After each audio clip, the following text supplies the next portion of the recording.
Sarah, I apparently have to be given permission to record. Okay, one moment, please. Okay.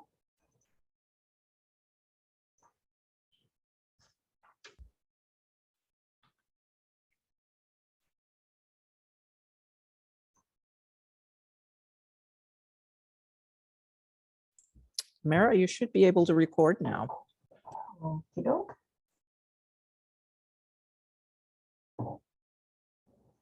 It didn't give me an option, Sarah. It just said, it just says stop and record on this computer. That's So there what we you go. want. Thank Okay, you. perfect. All right, Summer, over to you. Wonderful, thank you. So welcome everyone to the fourth and final webinar in our Workforce Workplace Literacy series. Today's topic is Workforce Planning Boards and Regional Literacy Networks. My name is Summer Burton, and I'm a project manager with Literacy Link South Central. That's one of the literacy and basic skills support organizations that's one of 16 available across the province. And it's my pleasure to be facilitating this afternoon's webinar. Now, originally, this webinar was scheduled to start at 2 p.m. However, we had the opportunity to integrate this webinar into the two-day Working Together conference being held in the northern part of Ontario if we move today's start time to 1 o'clock. So we jumped on that chance, and we're really pleased to welcome participants from the Working Together conference today, along with the rest of our colleagues. Now, before we get started, a couple of housekeeping details. First of all, today's webinar will be recorded, as I know you heard. Secondly, we're so pleased to have two ASL interpreters with us today from Sign Language Interpreting Associates of Ottawa Incorporated. We thank you both for your attendance and your skill today.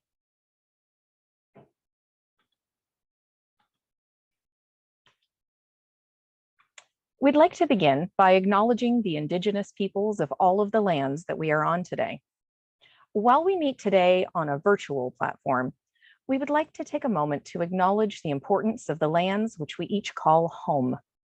We do this to reaffirm our commitment and responsibility in improving relationships between nations and to improving our own understanding of local Indigenous peoples and their cultures. From coast to coast, we acknowledge the ancestral and unceded territory of all of the Inuit, Métis, and First Nations people that call this land home.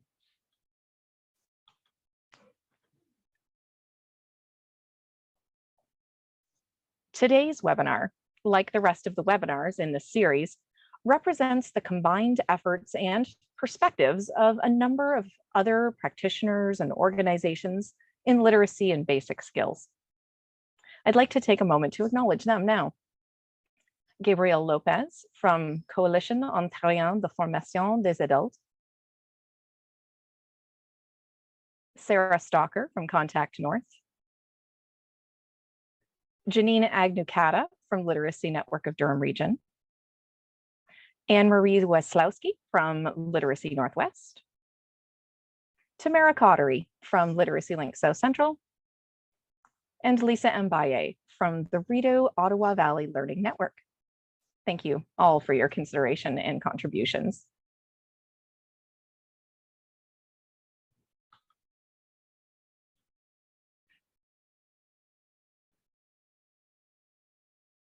We also have 6 panelists who've joined us today to share specific examples of partnerships between LBS regional networks and workforce planning boards. Representing Durham Region, we'll be hearing from both Janine Agnucata and Heather McMillan. Joining us from Hamilton Wentworth, we'll welcome Sarah Gill and Khadija Hamidou. I hope I said that right. And from the London Economic Region, we'll be joined by Tamara Cottery and Deborah Mountainay.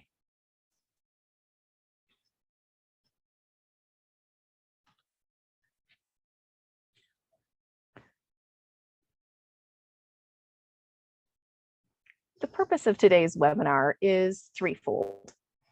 First, we'd like to remind you of some good work that's already been done to compile workforce and workplace literacy resources. Then we're going to spend most of our time together highlighting the work of two different types of organizations: LDS regional networks and workforce planning boards. We're not going to focus on what these groups are doing independently to support workplace and workforce literacy, but rather on how they collaborate to make a positive impact on workforce and workplace literacy goals. And last but not least, we're going to announce the development of a special podcast on how literacy and basic skills programming can support employers. So let's get started.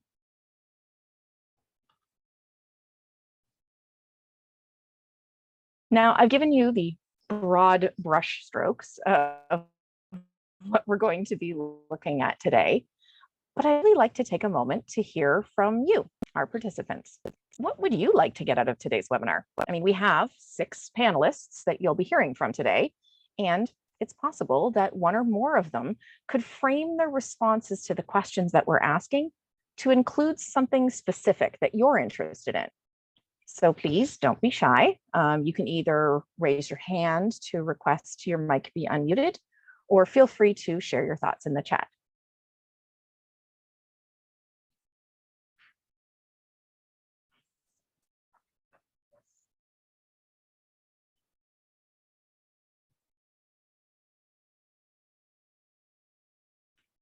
Okay, I do see a hand up from Tamara. Thanks, Summer. Deb and I are presenting today, and that's partly because we've both been in our respective positions for quite some time.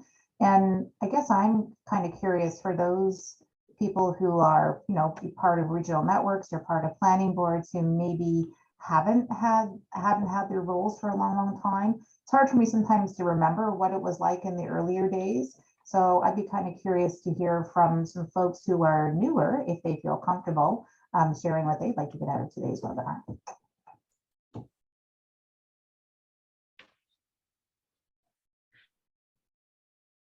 Wonderful. I see a hand up from Khadija as well.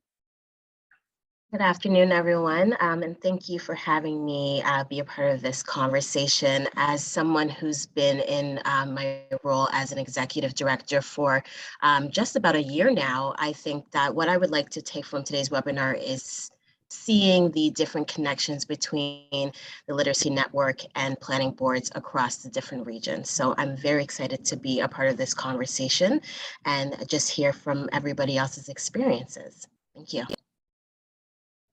Thank you so much, Khadija. Appreciate that. I've also noticed at least one comment in the chat, which is Patricia mentioning that she's interested in ideas on how literacy networks and workforce development boards can better collaborate on labor market development activities.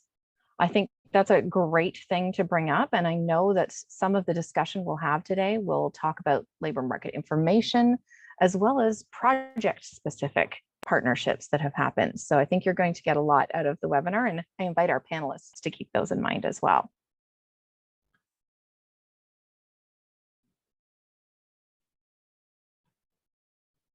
And we also have Wendy mentioning that she'd like to learn more about how we connect and to expand her own knowledge, which is awesome. Well, this is a great first step. Welcome, Wendy. Let's do it.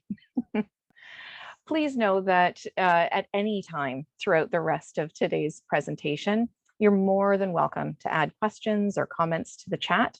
We're going to take a pause now and again, so there will be planned opportunities as well as probably some spontaneous ones for you to ask questions throughout today's webinar.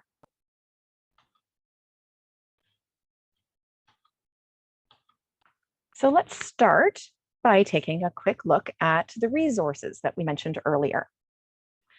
The Compendium of Workforce and Workplace Literacy Resources was a product of a deliverable from last year. It was designed to acknowledge the many excellent resources that have been developed for and within literacy and basic skills programs on the topics of workforce and workplace literacy. The goal was to have one centralized location for these resources. The resources selected for this collection were identified through provincial surveys and then subdivided into different categories, including assessment, occupational specific curricula, soft skills, technology and equipment, etc. It's not an absolutely exhaustive list, but if you're not aware of what resources and supports already exist in workforce and workplace literacy, this resource is a fabulous place to start.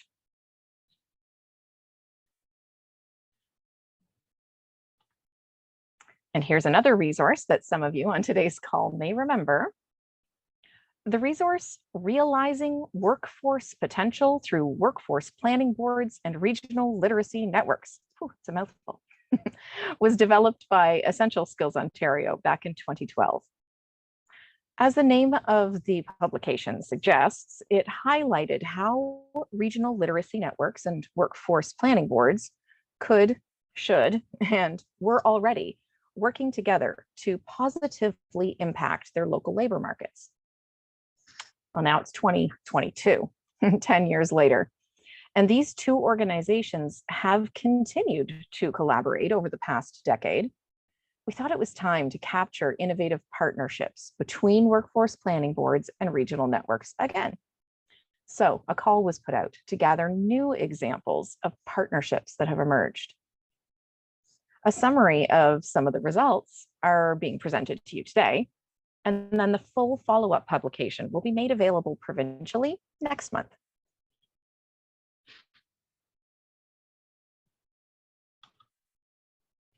Let's take a moment for a quick poll. We have a range of participants today, some LBS agencies, some regional network LBS staff, some workforce planning board staff. The question is, how regularly are you already speaking with each other? If you work at a planning board, are you communicating directly with your regional literacy network or with your local LBS service providers? And if you work at LBS, either at a program or a regional network, are you in regular contact with your workforce planning and development boards? We know in some communities that communication and partnerships don't only exist between workforce planning boards and regional networks. Some networks have huge territories to cover, and the workforce planning boards might connect directly with LBS programs from time to time, and vice versa. We also know that some LBS regional networks have multiple workforce planning and development boards within their network region. So you should have a poll up in front of you right now. Summer, it's Sarah Stalker speaking, and we have 38 responses so far. So if we just leave it another few seconds, I will let you see the results. Wonderful. Thank you so much.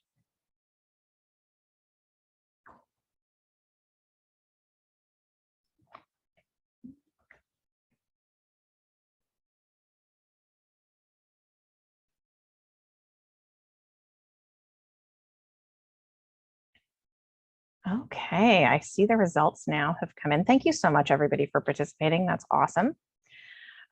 Working from sort of the bottom of our chart up, we do have a couple of folks in attendance today who are not super familiar with their counterparts in workforce planning and development boards, or LBS, or who don't terribly often have the opportunity to communicate directly with them. It's interesting to see monthly, we have at least 30% of our population in today's poll that talk to their planning boards monthly, and 11% speaking to them either weekly or even daily, for a total of 22%. So there is a really interesting mix here. And I think that brings us a whole lot of value because we're all going to come into this conversation from a different perspective. You know, sometimes leadership or management changes within an organization. And when that happens, you don't get an opportunity necessarily to have the same relationship as new people come. And it's something that we get to build and rebuild again as we move forward. So hopefully we'll all take some tips and and an opportunity to develop some relationships today.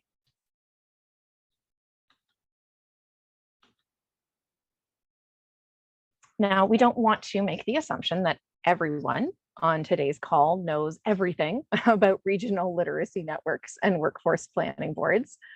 What we do want you to know is that both types of organizations cover the entire province of Ontario.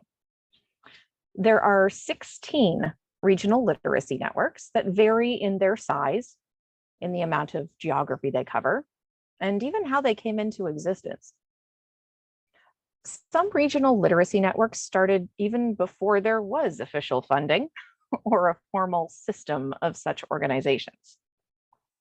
They usually evolved in more rural areas because of the need for coordination that was identified by local stakeholders. I think Ottawa, Toronto, and Hamilton areas were among the first networks that existed. And then over time, more regional networks surfaced until finally in 1991, the 16th and final one was created. There are actually more planning boards than there are regional networks, 26 in all. Some regional literacy networks, therefore, have multiple workforce planning boards that they work with. The workforce planning boards came into existence in 1997 in response to the Local Board Act. And these organizations have been going strong ever since. So both types of organizations have decades of experience behind them.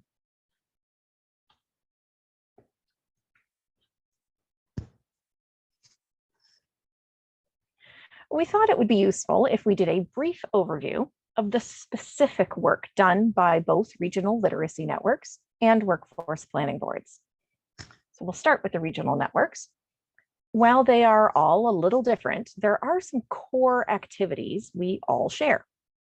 For example, all regional networks engage in literacy service planning, bringing together LBS service providers and stakeholders with an interest in literacy from across the communities we serve to identify trends and look for gaps in programming. Regional networks also provide information and referral services so that adults looking to improve their skills can find the most suitable program as quickly as possible. Networks also facilitate two-way communication between the government and adult literacy agencies, bringing information on government initiatives and programs to our programs, and providing feedback from those programs for the government to consider in their planning processes. Last but not least, regional networks support adult literacy agencies by providing professional development, being a sounding board, developing mutually beneficial partnerships, supporting the development of curriculum, and offering a lot of other support as needed. Workforce planning boards, on the other hand, play a critical role in conducting local research, bringing together employers, local service providers, and other community partners to discuss labor market issues and developing and distributing information on local labor market trends. Similar to the regional literacy networks, all workforce planning boards also engage in a host of other activities and projects to meet the needs of their local communities.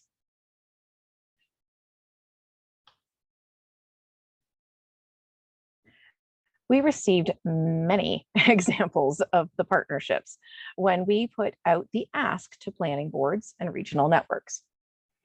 When we analyzed what we got back, information about these partnerships, we noticed 6 key themes rising to the top: apprenticeships, targeted labor market interventions, and we'll talk about what that means in a minute, community facilitation, professional development, joint planning and leveraging of resources, and of course, labor market information.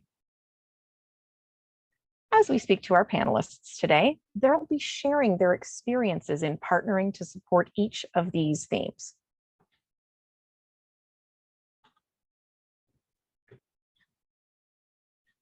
The first area of partnership that we're going to be looking at clearly is apprenticeship. Obviously, a big priority in our communities for employers and for the Ministry of Labor, Training and Skills Development. So how might workforce planning and development boards and regional literacy networks work together to support apprenticeship? We are now going to be welcoming our panelists, and we'll start with the London, Oxford, and Elgin area. So welcoming Deb and Tamara. Thanks, Summer. It's Tamara here. And I'm going to talk about a specific example in our Tri-County area related to apprenticeship. So in the London, Oxford, Elgin region, the Workforce Planning and Development Board and Literacy Link South Central have been long-standing members of the apprenticeship network, which is kind of interesting. It's like one network plus another network equals the apprenticeship network. And the apprenticeship network includes representation from employment services, workforce development, literacy and basic skills agencies, the Ontario Youth Apprenticeship Program, and others. So it's not just Employment Ontario. Now we're trying to include anybody who has an interest or a stake or a mandate related to apprenticeship. So this group has been largely supported by the Workforce Planning and Development Board, and it raises awareness of apprenticeship in the community. What's pretty amazing about this group is that it's been in existence since 2004. It's not an official entity, but I think it's the passion that everybody around the table has for apprenticeship that keeps this group going. And in addition to sitting on this committee together, both the Planning Board and Literacy Link South Central have contributed to projects of the apprenticeship network. And I'm going to tell you about a few of them. So for example, we've developed postcards of the different apprenticeship sectors and highlighted the skills needed for success in each. We have developed and distributed tearaway pads that look at the essential skills needed for apprenticeship. And one of our more unique partnerships involve the development and distribution of a comic book for youth on the benefits of apprenticeship. So these are just a few examples of the products that have come out of the apprenticeship network. And I know that quite recently there has been interest in the Sarnia, Windsor, Essex area in potentially developing an apprenticeship network there. So currently the Workforce Planning and Development Board and Literacy Link South Central co-chair the apprenticeship network. So it's interesting that two organizations that are networks chair the apprenticeship network. And it isn't always that way, but it seems to be a really good fit. Often programs that deliver direct services, it's hard for them to find the time to do this kind of facilitation. Thank you. Thanks so much, Tamara. I will pass the floor over now to our friends from Hamilton Wentworth, Sarah and Khadija. Thanks, Summer. I'm going to ask that Khadija, this is Sarah here, introduce this particular section because she's going to talk about the apprenticeship toolkit, and then I'm happy to kind of add some comments with an LBS spin after that. Thank you. Absolutely. Thank you, Sarah, for passing it over. Workforce Planning Hamilton's upcoming project on an apprenticeship toolkit as we head into our next fiscal year really focuses on how we can connect our organizations through ongoing community facilitations. So when we talk about the apprenticeship toolkit, we really want to highlight the different skills and what goes into the development of an apprenticeship. So we wanted to create a toolkit that really focuses on not only explaining the steps into becoming an apprenticeship, but also the programs and the grants that are provided in the Hamilton region for newcomers as well as young students who are interested in the apprenticeship realm. So we are going to be working with other community organizations, but we want to make sure that we are being helpful to individuals who are interested in beginning the employment pathway of skilled trades apprenticeships. We will create series of information amended to focus on the skilled trades and other materials from our partners that will be available both digitally and in hard copy through the mail for those who have less technological abilities so that we can continue the conversations with individuals interested in learning about the necessary steps in becoming an apprentice. Therefore, the overall goal is to connect with potential students and community members who otherwise may not be aware of local supports and bridge the gap to connect them with more information about the process of beginning apprenticeship programs, government supports, and hiring supports to flourish in these challenging times. This apprenticeship toolkit will provide local labor market information to future apprentices in order to provide a general context of what employers are requesting and looking for in an apprentice. Therefore, Workforce Planning Hamilton hopes to provide more information to the community in hopes to increase the understanding of the process of becoming an apprentice and overall the benefits of starting the journey in skilled trades. Thank you. So Sarah Gale here, I'll just add to that in terms of the connection to literacy and basic skills. And many of you in the session this afternoon have heard of or possibly are a part of the Learning Networks of Ontario Apprenticeship Committee. And the focus of that committee is to really enhance the connections between apprenticeship, whether it's pre-apprenticeship or training delivery agents or allies of apprenticeship, and really focus the attention on the opportunities for literacy and basic skills partnerships. So I'm sure that I'm speaking to an audience that totally agrees that skills training, skills upgrading is really, really paramount for apprentices before they begin that in-school portion. And so that's what we want to try and do here. So our connection to the apprenticeship toolkit will be to, of course, highlight the local literacy and basic skills organizations and opportunities to have that skill upgrading and be supported as they continue with that path. And the other thing it'll allow us to do is to really market the toolkit to current literacy and basic skills learners, because we're noticing locally and across the province that more learners are interested in the apprenticeship goal path, and there's lots of resources being developed around that. So we're really excited to be part of the toolkit initiative. Thank you so much to both of you. We appreciate your input and sharing those great initiatives. I will now ask Janine and Heather from Durham Region to share their thoughts. Thank you. It's Heather here. I think I'm taking the lead on this one for us in Durham. I just wanted to say that the presenters were not entitled to participate in the survey there at the beginning, and I wanted to state that the relationship between myself and the Literacy Network is quite strong, and we're one of the few that actually speak daily. So I can't tell you how important this event is today for me. But very specifically, the Durham Workforce Authority tracks apprenticeship through Statistics Canada. But we also hold a membership in the Canadian Apprenticeship Forum, and we share that relevant data with LINDER so that they can use it in their programs and share it out.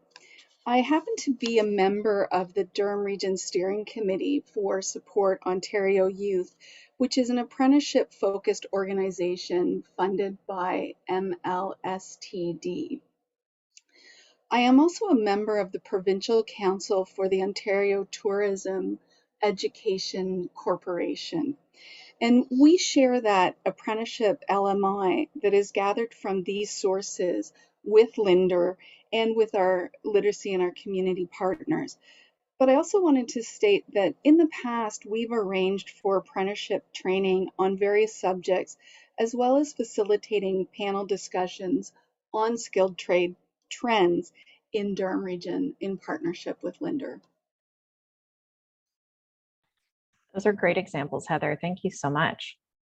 Does anybody have any questions that they would like to pose to the panelists before we move on to our next topic? If so, please feel free to put up your hand or type in the chat. We'll give you just a moment to think through what that might be. So I'll direct everybody's attention to chat, where Brad has shared a video about, I would assume, apprenticeship. I don't actually know because I'm not going to click the video right now, but it's wheretradeswork.com. So you might want to take a look at that when you have a chance. Thanks, Brad.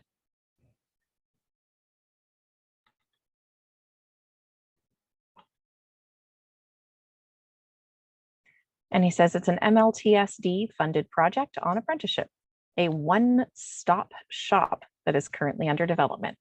Thanks for the clarification. And apparently LBS and his board, the planning board, sits on the steering committee for this. So there's another excellent example of partnerships working to support apprenticeship. Thanks so much for sharing. Definitely worth checking out.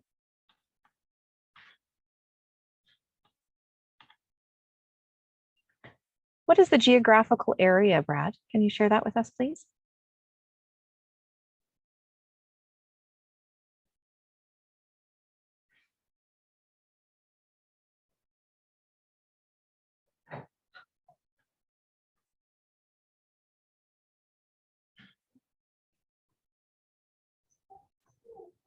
The Quinte region, but apparently this particular tool will have a provincial focus, so it can be applicable in other areas.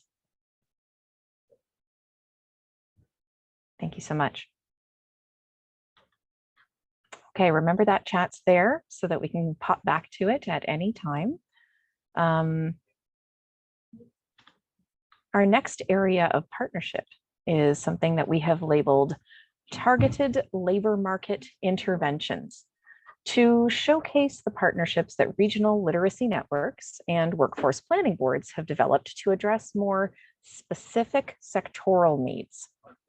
Again, we will get the conversation started by hearing from our panelists.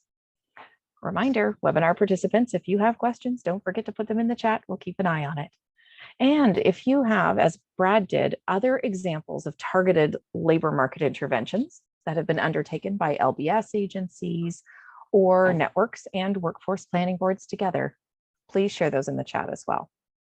So we're going to start by hearing from our panelists from the Durham region, Janine and Heather. Thank you so much, Summer, and good afternoon, everybody. So I am Janine Agnew-Cata from the Literacy Network of Durham Region. I am the counterpart to Heather McMillan at Durham Workforce Authority. So I'm, just to echo what Heather had mentioned, we work very closely together, our two organizations, and have developed kind of a synergistic approach to things like targeted labor market interventions through kind of ongoing collaboration. So we sort of look at labor market interventions as something where we have common community issues, obviously different perspectives based on the type of unique work we do, and we're able to combine that to create kind of synergistic or innovative approaches that fit our community's needs. And to that end, I'd sort of like to talk about some two examples, one being occupational specific curriculum, and the other being the presentation of clear language materials. So Literacy Network and Durham Workforce Authority have worked very closely to ensure that local labor market information that our Workforce Planning Board is culling on a regular basis and developing through a variety of methodologies is shared with literacy programs in Durham so that they can develop and deliver targeted literacy aspects, either curricular aspects or particular pieces of curriculum or in one particular case, the development of specific occupational curriculum programs. And those were supported through the through the last iteration of the local employment planning council programs, or LEPKI programs, that had been disbanded recently. So to that end, Durham Workforce Authority leveraged LEPKI funds to help research and develop and publish 3 local labor market literacy curriculums in Durham that would meet the needs of kind of key sector growth areas, or emerging employment opportunities in our particular region. And we wanted to create those targeted curriculum through partnership with local employers, so that everything fit neatly together from the perspective of a client learning about these particular literacy curriculums, and also being able to access local workforces. So we partnered with Durham College, John Howard Society Durham, and the Literacy Council of Durham to work with Durham Workforce Authority to identify the priority sectors. We chose 3. We chose retail and hospitality, the cannabis sector, which was a significant growth situation in Durham region from the perspective not of retail, but rather the pre-market growing and cultivating, and also logistics, because we had a variety of logistics organizations in this area with particular labor market needs. And the Durham Workforce Authority helped act as a conduit to introduce us as literacy practitioners to workplaces that could help develop and vet the curriculum. All of the research was gleaned from local businesses, and the provision of funding obviously came through the network, or the LEPKI through the Workforce Development Board. And so it was really quite a successful opportunity to sort of take key labor market needs in the community and reiterate those through a curricular approach. So it worked quite nicely together. Most recently, Durham Workforce Authority and Literacy Network of Durham have partnered to also address some targeted labor market material. These were in the case of Durham Workforce Authority's local sector profiles. And there was a desire by Heather and her organization to try to find a way to make sure the documents were accessible, widely accessible to a variety of community partners. And we suggested from a literacy perspective that a clear writing approach might be a good suitable solution. So we were able to work with Workforce Planning Board to develop 6 sector profiles that are now in clear language. And these have become wildly popular in our community, even beyond literacy practitioners and learners, and are now items that are being used through local chambers of commerce and other community agencies. So those are just 2 examples of where we've worked together to target labor market interventions. And through good support of our Workforce Planning Board. Thanks. That's great, Janine. Thank you so much. I understand that our friends in London, Oxford, and Elgin would like to add some information to this topic as well. Yes, thanks, Summer. This is Deb Mountney from the Workforce Planning and Development Board. And Tamara and I have done a division of labor on all of these different pieces. So I'm going to be speaking about the targeted labor market interventions. In particular, we're going to be talking about one of the sectors in our area, and that's manufacturing. Manufacturing is a huge sector for the London Economic Region, and it's one that constantly experiences shortages of talent. Several years ago, the Workforce Planning and Development Board funded Literacy Link South Central to develop targeted curriculum for literacy and basic skills learners who might be interested in pursuing jobs in manufacturing. The curriculum that was developed contains 5 modules. Those modules are manufacturing, it's made for you, essential skills for manufacturing, apprenticeship in manufacturing, manufacturing job postings, and 5th and final, dinner is served, an introduction to food processing. The ongoing partnership between our 2 organizations served as the framework to form a labor market partnership project, which was focused on the development of a soft skills assessment tool for the manufacturing sector. Literacy Link South Central doesn't have many direct relationships with employers, so a question on the need for assistance with essential skills was added to our annual employer survey, and the contact information for interested manufacturers was passed along to Literacy Link to help them engage the employers in their soft skills assessment tool. They worked with local manufacturing employers to identify jobs that do not require high levels of education, and to identify key soft skills that are critical for employment. With those in mind, Literacy Link South Central produced an easy-to-use tool to help manufacturers identify 8 specific soft skills in their applicants. And that tool helps the manufacturers determine the suitability and the match of that person for their business.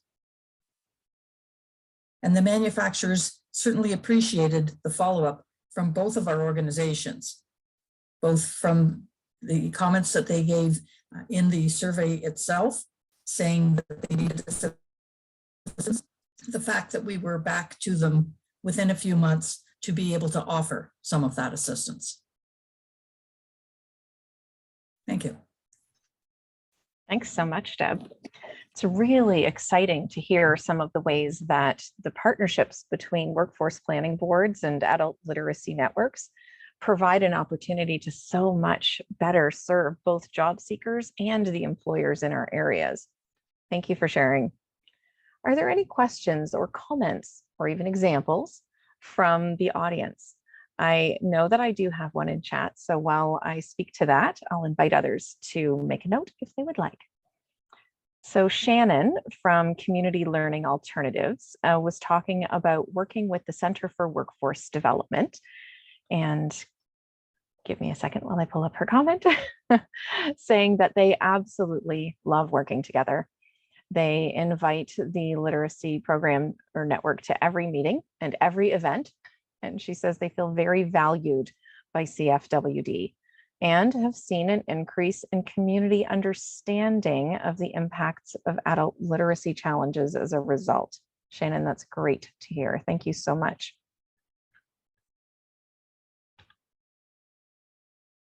And shout out to Brad too, who is the other half of that partnership.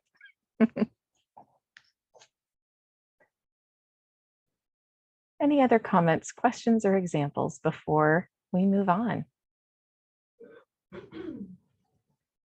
And just so you know, in the chat, thank you, Deb, has posted a link to every workforce planning board, all on one handy site at workforceplanningontario.ca. And we'll share that link again at the end of our presentation so that you can capture it if you didn't capture it now, okay?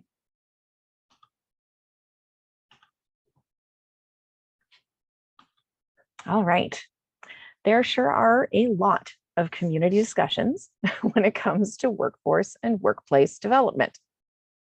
Both regional literacy networks and workforce planning boards play critical roles in community facilitation, for sure separately, but we're here interested in learning more about how their collaboration has resulted in more effective community facilitation. This time, we will start with our panelists from Hamilton Wentworth. Thanks, Summer. Sarah here. In Hamilton, we have the Skills Development Flagship Committee. So the goal of the committee is to assist individuals who've been marginalized from the labor market to gain access to opportunities for meaningful employment by ensuring the knowledge and skills of workers match the needs of Hamilton's economy. And so I took that right out of our terms of reference, but it's exactly what we do. There's currently 93 members on the mailing list from education, training, employment programs, and government. ABEA co-chairs this committee with an employment service provider. Before that, it was actually co-chaired by the City of Hamilton, Ontario Works Department. However, we work closely with Workforce Planning Hamilton to add labor market information updates to each meeting agenda. This is really critical in order to respond to community needs and coordinate services among all of these various partners. Recently, Workforce Planning Hamilton launched a new website featuring WE data tools, and I understand that many of the planning boards have access to these and have added them to their website. This site will be widely used by many community partners, including literacy and basic skills practitioners, specifically when they're working with learners on the employment goal path and making those connections to employment services and other supports. So we thought that that was a really great example to highlight, and Khadija is going to add a few more comments. Hey, Sarah. So once again, when we speak about community facilitation, ABEA and Workforce Planning Hamilton has been a really great partner regarding the continuous conversations that we've had in the Hamilton region. So once again, the Skills Development Flagship is a great committee or a great example regarding the presentations that we've been able to do regarding local labor market information. An example that I would like to give is just a few months into my new role as Executive Director of Workforce Planning Hamilton, Sarah approached us regarding doing a presentation for our local labor market plan, as well as our Employer One survey results. So we had the opportunity to not only engage with these 93 members from the Skill Development Flagship, but also really being able to continue the conversation about our findings in the Hamilton region. So it's been a pleasure to participate in the Skills Development Flagship because there's been so many different updates regarding our community and the work that is happening revolving everybody in the Hamilton region. So it's really been a great example of our continuous partnership and community facilitation. And as we continue on throughout this year, we do plan on having more and more of these presentations in these committees. So another example that I would like to give is the continuous, just alone this week, Sarah and I have been a part of 2 different committee conversations, and it's been really great to see the collaborations that we've been able to do. So once again, as we continue on with this year, we will, be continuously working together and really empowering the Hamilton region regarding labor market information as well as literacy skill development. Thank you. Thank you, Khadija. It's interesting, this particular topic is very specific to community facilitation, but there's another story that I'm hearing happening, which is about how much we can expand the reach of our organizations through partnerships with each other, because we may or may not have all of the same contacts. And in several cases, I think we don't.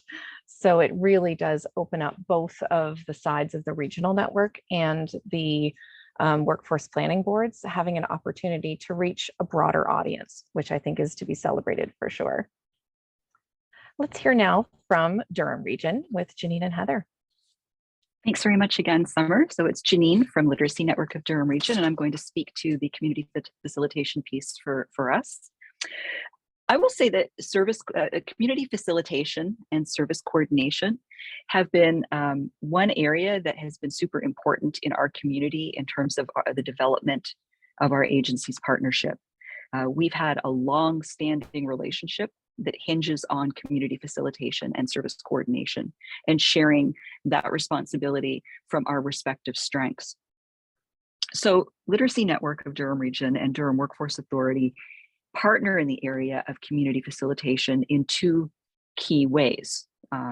One is in terms of literacy service planning, Durham Workforce Authority acts as our kind of key partner in communicating local labor market intelligence, brokering relationships with employers who are suitable, and providing opportunities for literacy and basic skills programs and staff to reflect back their experiences, concerns, and issues so that that can be integrated in local labor market approaches.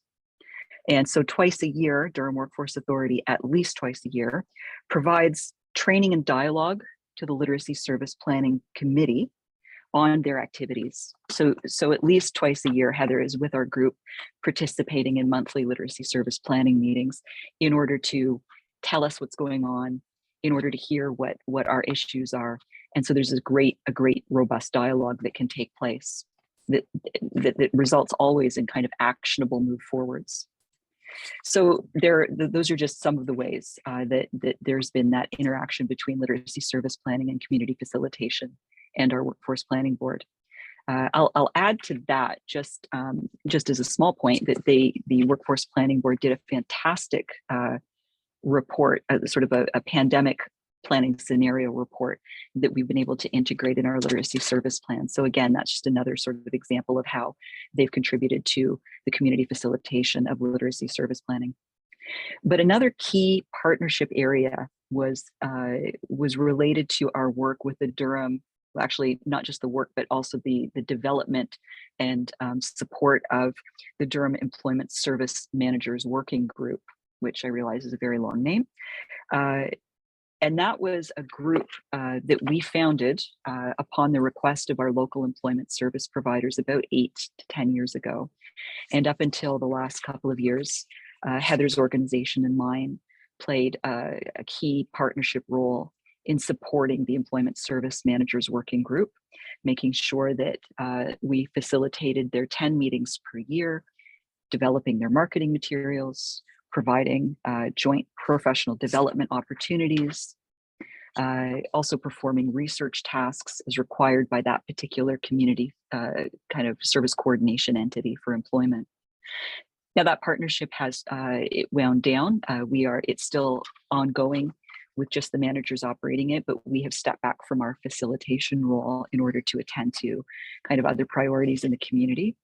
But I do think that it's an area where we have had some tremendous opportunity to better integrate local labor market planning into service delivery. So that is really where the rubber hits the road. We're able to take the research that is generated by Heather's organization and then find practical applications, and conversely take our experience as literacy or employment practitioners and share that back so that the suitable respective information can be researched. It's a beautiful kind of fluid, circuitous discussion that is always happening on that front.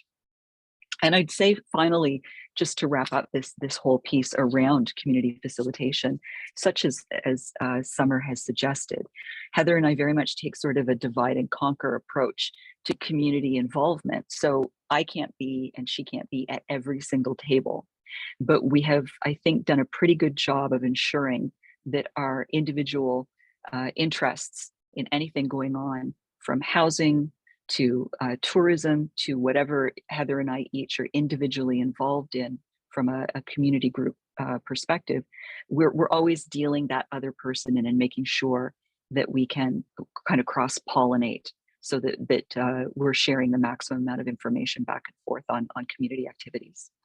And I think that probably sums up in short how our approach to community foundation or facilitation has been lived out so far. Thanks. I love the way you described that fluid, collaborative relationship and that style of information sharing. Thank you so much for that. Let's hear now from Tamara and Deb in London, Oxford, and Elgin. Thanks, Summer.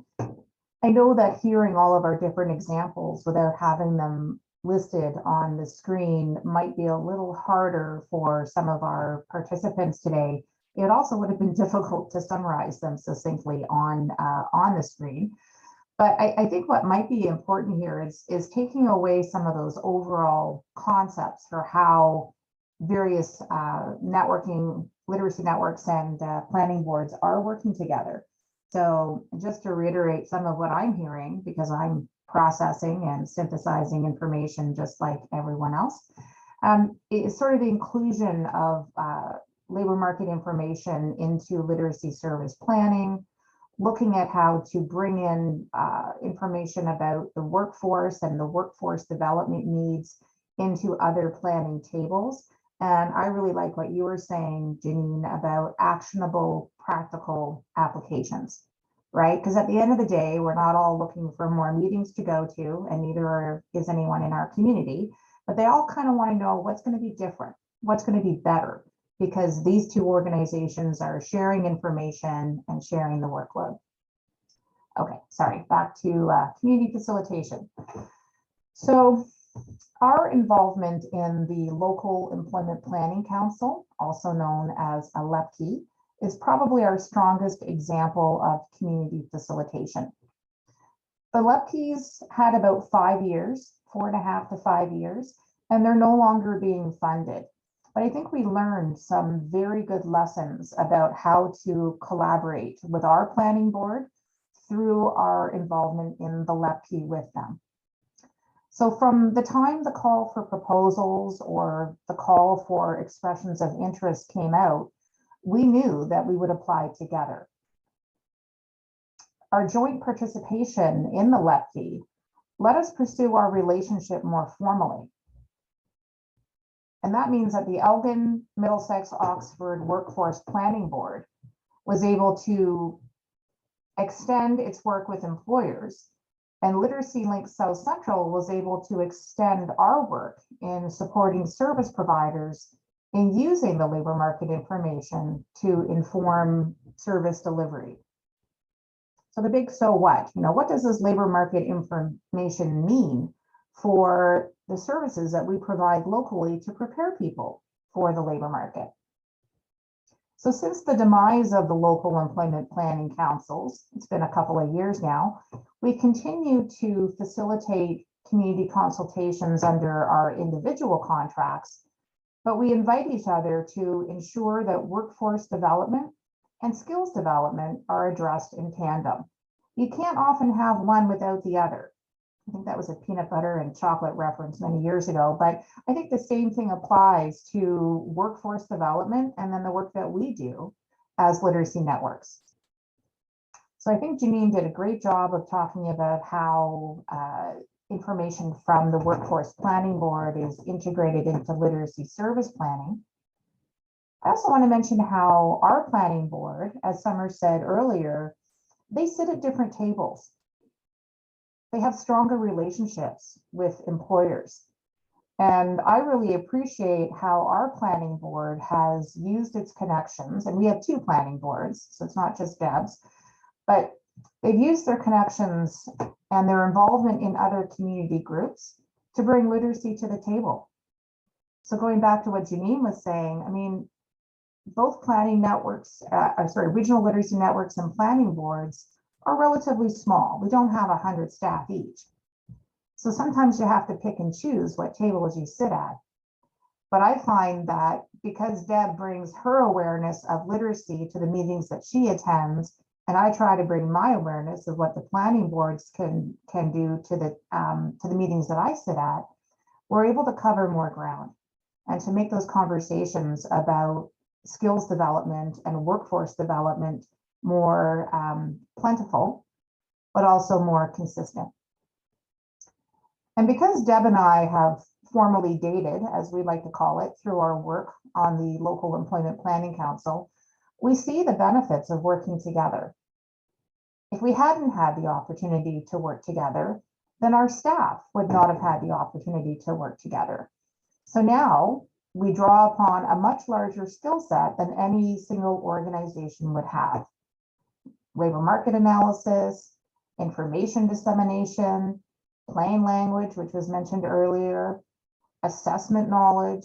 These are all things that we can package together and offer to our community. Thanks. Thanks so much, Tamara. I think about the word team and that it breaks down into the phrase together, everyone achieves more. I think we're hearing some really great examples of that during this conversation. And of course, if you in the audience have more examples that you would like to add, we'd love to see them in chat. I'll mention that Kelly has shared a partnership project in Simcoe Muskoka, which is the readyfortrades.ca assessment tool. And it can be used for learners who are interested in the trades to measure things like their math, communications, concepts of science skills, and they're all assessed to determine if there are some additional areas of study required so that they can be successful in their chosen trades. So this is something that was based on the old ERAT, E-A-R-A-T test. So if you'd like more information about that, I hope you'll check out the chat, see the conversation happening in there, and grab the link as well.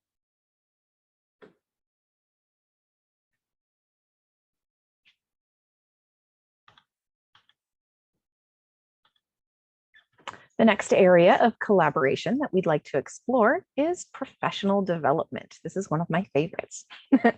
And at this time, our panelists from London, Oxford, Elgin will start us off. We're not letting them rest at all. No, and you caught me because I was just about to check out the link for the readiness for trades document as well. So I'll leave that for Tamara to catch that one. Hopefully, this is Deb again. And so I want to talk a little bit about what Literacy Link South Central and the Workforce Planning and Development Board have been doing around professional development. So we have had the opportunity to offer professional development both to the staff of our own organizations and actually also to the wider community.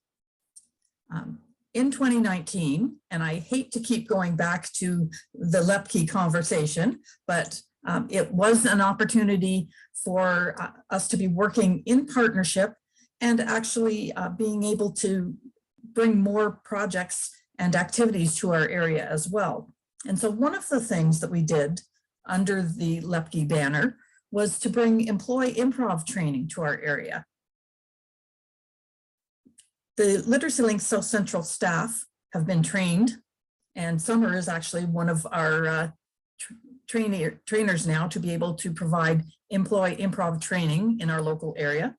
And she provides this training to the Skills Advance Ontario cohorts and to other interested parties. That training piece has really brought to life for people ways that they can recognize their skill sets, practice their skill sets, and really improve their confidence to be going back out into the labor market. So that's a piece that we did in particular with the training for our staff, but then taking that training back out into the community. One of the other pieces that we have done that is a much broader community professional development opportunity is the annual Growing Your Workforce Conference. This is a Western Region conference that's organized and supported by Workforce Planning West, which is the umbrella for all of the Western Region boards. The Learning Network of Ontario West Region, which is all of the literacy networks in the Western Region. The Western Ontario Wardens Caucus, and some of our local immigration partnerships in the West Region. So that conference provides professional development and learning opportunities for employee attraction and retention strategies. And the responsibility for being the lead organization on the conference moves around the Western Region so that it gives all of us an opportunity to take turns being the lead on putting that conference together. And it gives people across the region an opportunity to actively participate, hopefully again, in person in that conference. For me, one of the best things about having a close working relationship with the Literacy Network is that there's someone else to bounce ideas off. As Tamara mentioned, we dated when we were with the local Employment Planning Council. Since then, we've actually moved in together, so we're all co-housed now at our office in London. I don't know about you, but COVID has really created a feeling of isolation from other executive directors. But we can share the experiences and the knowledge and the planning, which takes away some of the load from each of us. Tamara and I have both saved time passing COVID policies and procedures back and forth, and keeping each other informed of any new information that comes across our email. We've also come up with more ideas for projects than we're ever going to write. But this kind of brainstorming is invaluable because it moves us away from the things that are top of mind to the things that are really going to have an impact on our community. Because as I said, between Tamara and I, we can come up with hundreds of wonderful ideas that none of our staff members are hoping we're going to put into a project proposal. So at this point, it does allow us to have a lot more interaction between the two offices, both at the executive director level, but also amongst the staff. And collaboratively, it really does create a creative area for people to get together and really come up with ideas that are going to help move the community forward. Thank you so much, Deb. This leads me to, I can't resist, say, if you want some help learning how to swipe right and develop a relationship with your local regional network or workforce planning board, I think you should probably reach out to the organizers and panelists on today's call because they've obviously done a great relationship building exercise here. With that said, I would love to invite our friends from Durham Region to share some of their experiences as well. I'm going to say that, it's Heather here, I'm going to say that Janine and I swiped right about 15 years ago, so I'm not sure who wins on that one, but I'm going to use that all the time, Summer, so thank you for saying that. I'm going to build on that and say that Linder is our primary collaborative partner and co-conspirator, and that is my favorite way to describe our relationship. And we've worked with Linder to support professional development that is not only for literacy program staff, but also employment services, Ontario Works, and other community partners. At risk of beating a very, very dead horse, when we had the LEPKI funding, it supported and delivered an annual employment and literacy services conference for those Durham region agencies and provided extensive training and professional development. This conference was jointly planned with Linder, and they contributed to this initiative with coordination and planning support. It really couldn't have been done without Janine's direct involvement in it. And even though we're post LEPKI and resources are tight, we continue to work together to facilitate joint professional development events, and each year we plan out the delivery of various presentations and jointly leveraging our community contacts to deliver sessions on local labor market issues directly.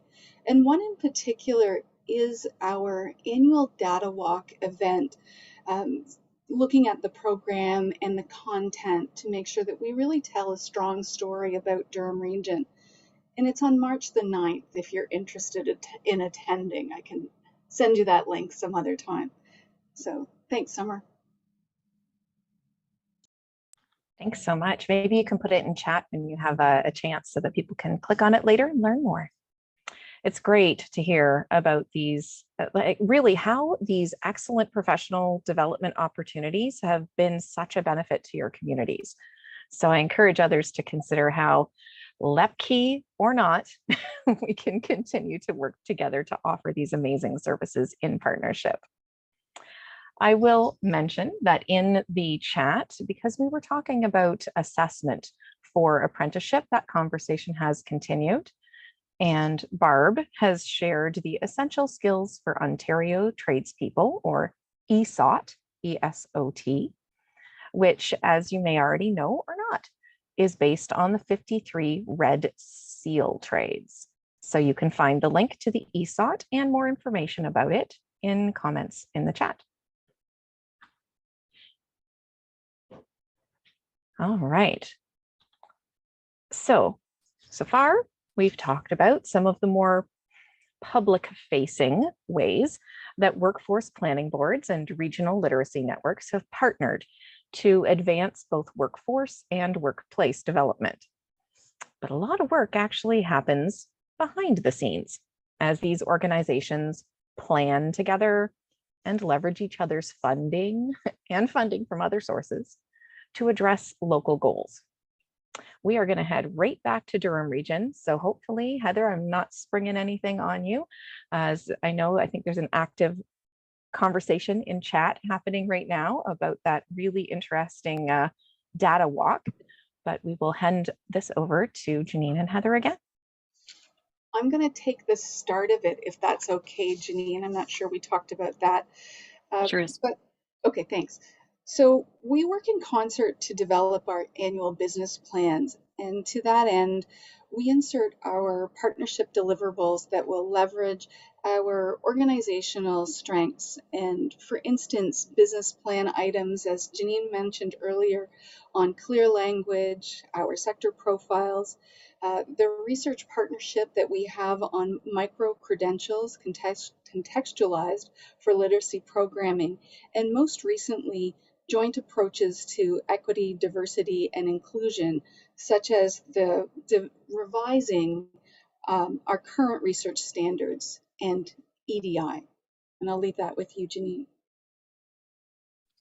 Thanks, Heather. So yeah, that's definitely most of the professional development at this particular point in time that's taking place with Durham literacy service providers is usually planned annually in the business planning process with the programs, but also with kind of extensive conversation with the Durham Workforce Authority. So I like to know going into each year if Heather has identified key sector issues, key growth areas. Are there changes in demographic information? Are there new labor market trends or issues that are arising that we need to address through items in my business plan? For instance, either professional development, research collection, or are there other things that I can contribute to or she can contribute to in order for us to have a more robust annual planning process? I think this year, like the equity, diversity, and inclusion is definitely a project that Heather and I both feel is a huge priority. So we're both kind of looking at where we can combine efforts to make sure that there's adequate research being developed on underrepresented groups. And that's definitely an area that is kind of a workforce planning board wheelhouse because it's data and statistically related. And then from that, my business plan aspect on that is sort of how do I help programs become aware of those trends, of these issues in our community, and take concrete steps with the literacy programs to better orient our programs to those needs of underrepresented groups. So again, this is just another example of the two of us kind of combining our efforts to leverage each other's strengths to make sure that our business plans and our annual work plans are really fulsome. Thanks. Thanks so much, Janine. It's great to hear about these opportunities for you to build on each other's work using your business plans as a foundation. What's happening in London, Oxford, and Elgin, Tamara and Deb? Summer. In the early days of the relationship between Literacy Link South Central and the Workforce Development Board, I think our relationship resembled a couple of amoebas. You know, we occasionally bumped into one another as we industriously pursued our own work and deliverables. But now our work together has morphed, not to leave a lot of negative images in your mind, but now it's like we're parasitic, you know. I think that way about Literacy Link. We have just really benefited significantly from our relationship with the planning board. So now when we do our own planning, we do it so that we can collaborate and maximize the skill sets and also leverage what we all know is not enough funding. I don't imagine there is a planning board on this call that wonders how it's going to spend its core budget every year. And I don't think that there's a literacy network that would wonder how to spend the money that they receive. So we can definitely get more done together. I've mentioned earlier the wonderful connections that our planning board has with employers. So, you know, they ask questions in the Employer One survey that they do about who would like to know more about adult upgrading. And that's really opened some doors for us as an adult literacy community. So based on the questions that the planning board asked of employers, that's work that we could never replicate at Literacy Link South Central. We don't have the connections, we don't have the know-how. And so we were able to follow up with those employers and work with our local programs to develop some marketing materials that we could send to employers to let them know about the fact that adult literacy programs exist, and we may be able to support them in some of the needs that they're experiencing with new hires, existing employees, etc. So another thing that we recently did is we used that information from our planning board and those connections to employers to submit for a skills development fund so that we could actually kick workplace literacy to the next level. And, you know, we're still negotiating, but it looks like that proposal is going to be a go. And it would never have happened if we hadn't been able to leverage information from our planning board and leverage those connections. Both the Workforce Planning Board and Literacy Link are involved in a Skills Advance Ontario project for early childhood education. And while neither one of us is the lead on this particular project, the organization that is the lead, a Francophone organization here in London, they reached out to the planning board for labor market information so they could make their case. And they recognize the coordination role that Literacy Link plays within adult literacy and asked us to be the training coordination lead. So I think it's just a really good example of how we don't have to compete with one another, right? We're much stronger when we don't compete with each other, and we can each celebrate our niche. Like both types of organizations have significant strengths. And when you add them together, they can really add more to the communities that we're trying to support and help each of us in the work that we're trying to accomplish. So just a couple of examples where we've done some joint planning and leveraging, and there are a lot more that I could share. But the fact is, it all starts with planning. You know, when you see those calls for proposals come out, and a lot of them have just come out with a very short turnaround time, then, and actually speaking of the short turnaround time, there's the argument for not waiting until the last minute. You know, have a date with your local planning board or regional network and talk about what could be. Because then when the calls do come out, you already have a bit of a head start in terms of developing additional partnerships that will probably enable your proposals to be successful. Thank you. Thanks so much. So in other words, become friends first, then date, and then see where it goes. Excellent. This whole webinar has taken a fascinating little turn. Let's hear now from our friends in Hamilton Wentworth to hear a little bit more about how they leverage each other's excellent funding and knowledge and resources. Thank you, Khadija here. So very similar to the other planning board and literacy networks, ABEA and Workforce Planning Hamilton have continuously been leveraging each other's strengths. So we do that through ongoing and annual consultation. So over the last few years of our partnership, ABEA and Workforce Planning Hamilton has always included consultations with each other to discuss our local labor market plan, Workforce Planning Hamilton's business plan, and the literacy service plan.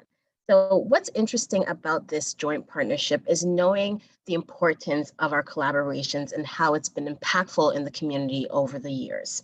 Therefore, we set aside some time to chat and discuss what we would like to see for the upcoming fiscal year.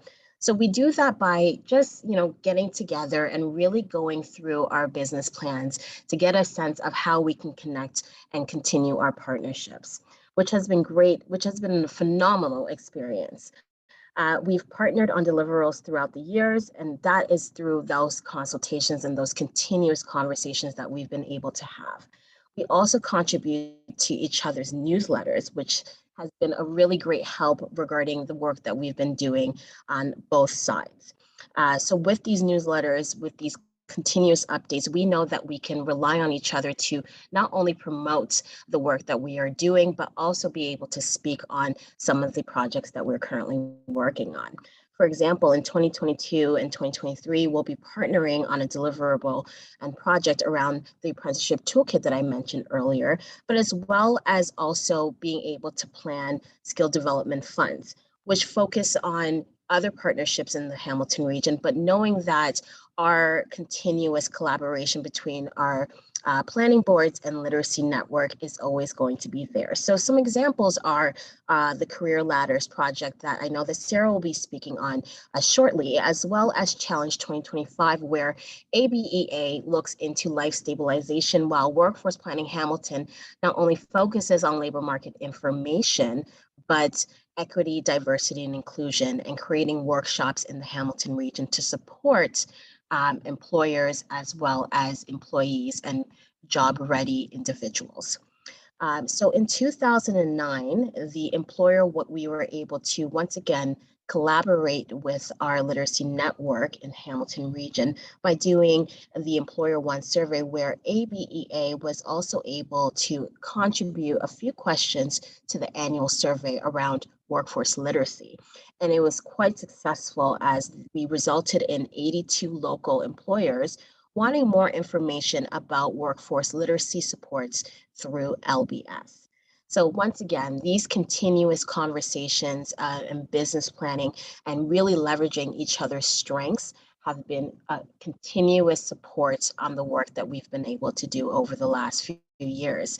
And although we are no longer in the same office space, we still continue to strengthen our relationship through these committee conversations, as well as through our ongoing conversations via email and phone and text, whatever it is that we need to do to keep the conversation going.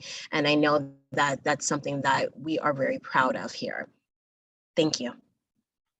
Thank you so much. Great examples of the work being done behind the scenes in terms of joint planning. It's really, really valuable. Thank you for sharing.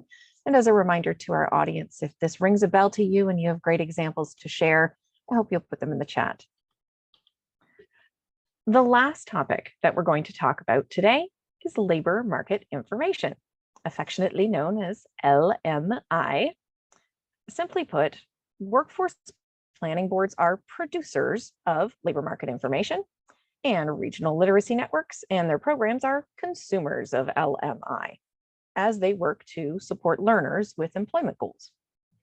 Now, some of you may envision LMI as huge graphs full of stats and large complex reports, but we think you'll be interested to hear the variety of ways that workforce planning boards and regional literacy networks have partnered to simplify and use and promote labor market information in their communities. So from here, let's hear from our friends in Hamilton Wentworth. Thanks, Summer. Sarah here. Yeah, I do want to share a little bit of information. I know that we're coming up against the end of the webinar, so I'm going to be brief, but we had an opportunity to partner with Workforce Planning Hamilton, as well as the other regional networks and planning boards in our region. So that's Hamilton, Niagara, Brantford, and Haldimand, Norfolk. So these ladders, or frameworks, as we affectionately refer to them as, show the skills you need for entry-level jobs and how they lead to mid-level jobs. And so our goal was to really help people explore those in-demand jobs and the skills and training needed, because oftentimes, you know, when you're looking at labor market information, the skills piece isn't really at the forefront. And so we really wanted to make that connection. Again, I feel like I'm repeating myself, but making the connection between skills upgrading and those employment opportunities is really kind of through our lens in terms of literacy and basic skills, of course. So the frameworks have job information about entry-level and mid-level jobs, the skills that they need, and a list of training available to help those folks get the skills they need, both in person and online throughout the region. we have submitted a skills development fund proposal in order to develop more sectors, because we just did we did healthcare and manufacturing, and we really like to expand that to include a lot more in-demand sectors up to with an additional 8. And I noticed that you put the link to another project that we worked on in collaboration. Back then, it was about 10 years ago, we worked on Project New Skills. And really, you know, the planning board and the network worked together to create a workshop around labor market information and its connection to essential skills and its connection to literacy and basic skills. And we kind of did a roadshow about that. And over the years, we've continued to update it. So I definitely recommend checking it out if you have an audience that might need that information. It was great for practitioners to bring literacy and basic skills and employment services together in the same room to have those conversations. Thanks so much, Sarah. Deb and Tamara in London, Oxford, Elgin, can you share some information with us about labor market information as well? Sure. Thanks, Summer. This is Deb. So our organization produces many labor market information pieces. We range from interactive visuals to full academic reports. And the audiences for the materials will really vary from novices in reading labor market information to other local researchers who are relying on the information we provide to accurately reflect our labor market. With the local introduction of our local Jobs Hub tools, which are modeled on the WeJobs tools that were created by Workforce Windsor Essex, we were able to provide real-time labor market information for our area. LLSC then took what we had put up on the website and created 20 local Jobs Hub activities to be used with adults with employment goals. The activities make LMI much more accessible and usable by the general population as well. They also take the labor market information and ask, so what does this mean for service delivery? Creating that tie back for planning for the literacy services and also for employment services in our community. So it's a great partnership for both organizations. Thanks, Summer.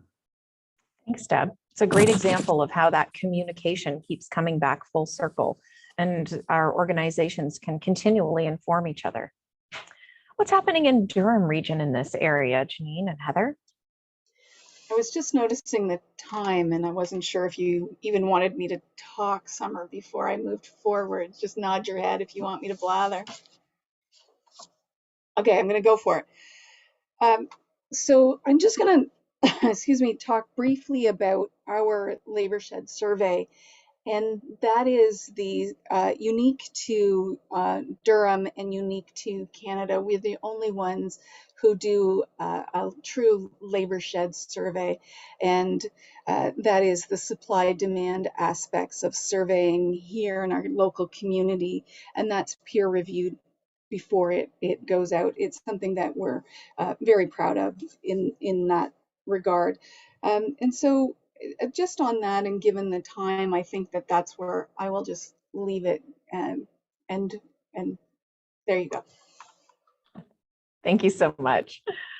All right, well, we did have originally a plan to have a Q&A in here. I'm going to ask that while we wrap up this session, please put your questions and answers in the chat, and we'll have a quick peek at the end, recognizing that we probably have some folks that need to head out. So I will mention that at the beginning of our presentation, we said something about a podcast. And we know that we, as well as employers, are very short on time. We would love it if we had the opportunity to hang out with them for an hour and a half and tell them all about the great work that's done by literacy and basic skills programs to support workforce and workplace literacy. That's probably not a very realistic dream. However, Literacy Northwest is working to develop a much shorter podcast on how literacy and basic skills can support employers. The goal is to have this podcast ready for promotion and streaming by mid-March. So stay tuned. Before we finish our time together in this last minute, we want to ask you to please take a couple moments to complete a quick evaluation. You know how important it is for us to hear your thoughts of today's webinar. It really, really helps us not only with the future planning that we've been talking about a lot today, but with making sure that we deliver you the very best and most valuable webinars going forward. I did mention partway through our time today that if you're interested in finding out more about regional literacy networks, you can check out the Learning Networks of Ontario website. That link was pasted into the chat a little bit earlier. And the Workforce Planning Boards also have a joint website called Workforce Planning Ontario, which was put into the chat earlier too. Both of these websites are excellent ways of learning more information, making connections, deciding if you want to date, and sharing information across the province. So I'd like to take this time to thank our panelists for sharing their expertise, and also to thank all of you today for taking time away from the hundreds of other things that I know are demanding your attention right now. We so appreciate it. A big takeaway I know for me was hearing about all of these partnerships and how much we can accomplish working together collaboratively, so much more than we can on our own. So thank you so much for giving us your extra 2 minutes of time, and we hope you enjoy the rest of your afternoon. We will absolutely keep our eye on the chat for anybody who has a moment to stick around for conversation. And I would like to thank you, Summer, for doing an amazing job, as always, in facilitating the webinar and keeping us all on track. So thank you. Yes. Yeah, thanks so much, Summer. My pleasure. So we have some thanks coming up, and that people have learned lots of new things, which is exciting for all of us.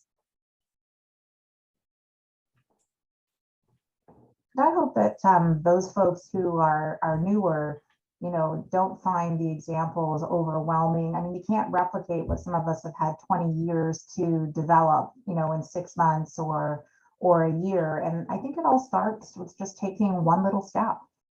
Try something in collaboration, and it's kind of like a snowball. It will build and grow as time goes by, and just know that if you might just want to forge your own path and not look at what anybody else has done. But if you do, then there are examples to draw from. So thanks, everybody. Thank you. And I do believe our attendees are slowly starting to drop off. So thank you, everyone, for attending. It's Sarah. I just want to thank you to Summer and our panelists for a wonderful presentation. And I will remind those who are still in the audience, we will be following up with messaging about the posting of this recording and the presentation, so you can use it as an ongoing resource. Thank you. Thanks, Sarah. Yeah, thank you, Sarah, for I think most of us, we don't see all the work that you're doing behind the scenes before, during, and after these webinars. So we really appreciate your support. My pleasure. I will watch for your nod as to when you'd like to stop the recording. Thanks. I think we're probably good now. Yeah, I'm not seeing any new questions coming in, so I think that means I should stop it too. Okay. Some thank yous, which we appreciate.